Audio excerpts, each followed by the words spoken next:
28 जनवरी 2026 को मध्य प्रदेश के मुख्यमंत्री डॉक्टर मोहन यादव ने राजधानी स्थित सुभाष उत्कृष्ट विद्यालय में आयोजित राज्य स्तरीय शिक्षक सम्मेलन का दीप प्रज्वलित कर शुभारंभ किया। इस अवसर पर मुख्यमंत्री ने सम्मेलन परिसर में लगे शैक्षणिक प्रदर्शनी का उद्घाटन कर अवलोकन किया तथा शिक्षा नवाचारों की सराहना कर सम्मेलन में उपस्थित सेवानिवृत्त शिक्षकों का सम्मान करते हुए कहा कि शिक्षक समाज की आत्मा होते हैं, जिनके संस्कार राष्ट्र के भविष्य को दिशा देते हैं। उन्होंने शिक्षकों के योगदान को नमन करते हुए पुस्तिका, कैलेंडर एवं डायरी के विमोचन भी किया। मुख्यमंत्री ने अपने संबोधन में कहा कि नई शिक्षा नीति के सफल क्रियान्वयन में शिक्षकों की भूमिका सबसे महत्वपूर्ण है। उन्होंने कहा कि डिजिटल शिक्षा, मूल्य आधारित शिक्षण और नवाचार के माध्यम से मध्य प्रदेश शिक्षा के क्षेत्र में नई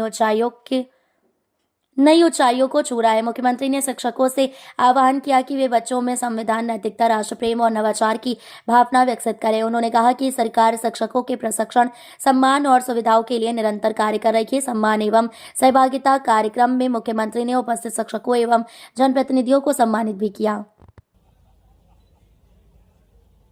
मध्य प्रदेश शिक्षक संघ के इस गरिमापूर्ण कार्यक्रम में मैं दोनों हाथ जोड़ के आप सबको प्रणाम करता हूं, अभिनंदन करता हूं।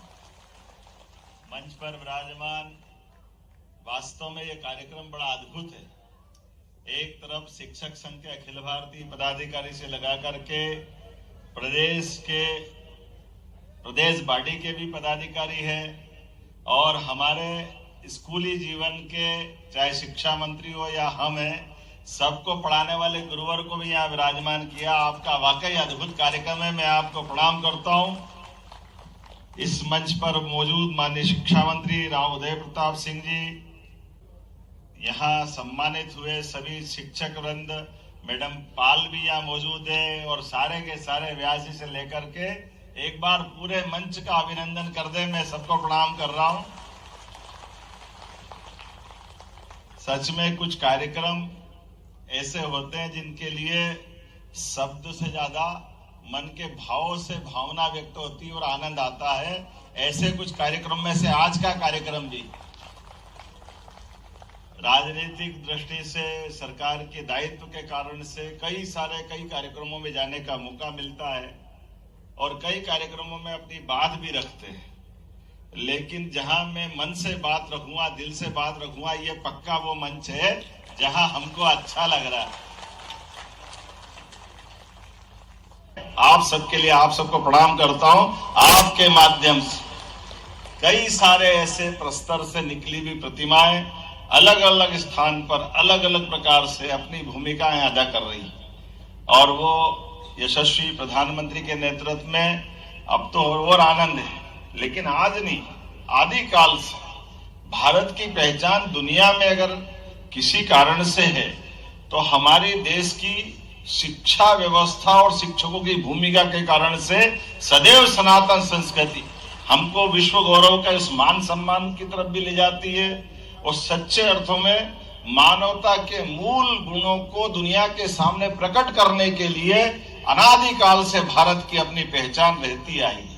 कदम कदम पर, हर बार, हर समय, हर युग में जब कभी चुनौती मिली होगी दुनिया के सामने या भारत के सामने भी, हर बार हमारा एक कोई शिक्षक खड़ा हुआ होगा, उसने सारे प्रश्नों के उत्तर अपने शिष्य के माध्यम से दिलाए। ये हमारा गौरवशाली अतीत है। हर बार का सरकार के माध्यम से उच्चतम लक्ष्य भी निर्धारित होना चाहिए, सभी उलझे सुलझे प्रश्नों का समाधान भी निकलना चाहिए और इन सारे निर्णयों से भविष्य में प्रदेश की देश के साथ कदम से कदम मिलाकर चलने की सामर्थ्य भी होना चाहिए। मुझे इस बात की प्रसन्नता है, यशस्वी प्रधानमंत्री के नेतृत्व में मध्य प्रदेश अपनी अग्रगण्य भूमिका निभा रहा है। जोरदार अभिनंदन माननीय प्रधानमंत्री नरेंद्र मोदी जी का भी करें। हमको इस बात की प्रसन्नता है, जिन शिक्षकों के मैं सामने बात कर रहा हूं वो सारा वो वर्ग है जिसने कठिनाइयों में से, परेशानियों में से, हर घर से कोई भी बच्चा अगर सरकारी स्कूल में जा रहा तो उसकी कई सारी चुनौतियां भी होती।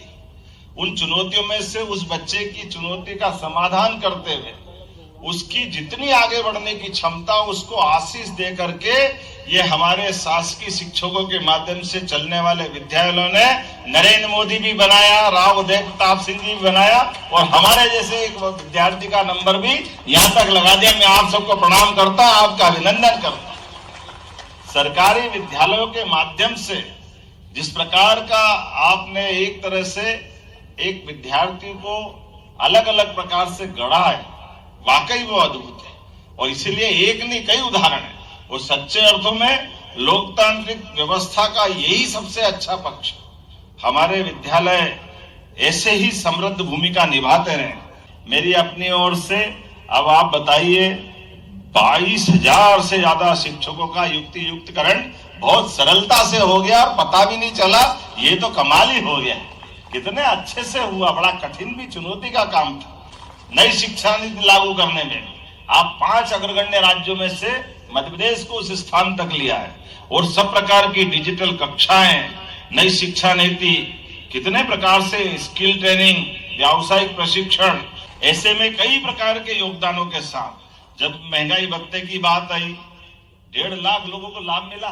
जब 1.5 लाख लोगों को लाभ मिला तो हाथ में ताली वाली का आनंद तो आ ही जाना चाहिए। लेकिन जब मैं आपसे बात कर रहा हूं तो मुझे इस बात की प्रसन्नता, पिछली बार जब मैंने बोला था कि चतुर्थ समयमान वेतनमान देना चाहिए और हमने अपना वादा निभाया, इस बात पे हम आपके साथ आनंद में, इस एहसास के साथ कि जहां आपसे हम गुणवत्तापूर्ण शिक्षा की कल्पना करते हैं, सरकार के माध्यम से आपके सभी विद्यालयों में सुव्यवस्था स्थापित होती, ऐसे में ये सारी चीजों का ध्यान रखना तो जितना कर दिया है, इसके लिए और जो बचा है वो भी सब करेंगे, ये पक्की बात है। बहुत बहुत धन्यवाद। भारत माता की जय।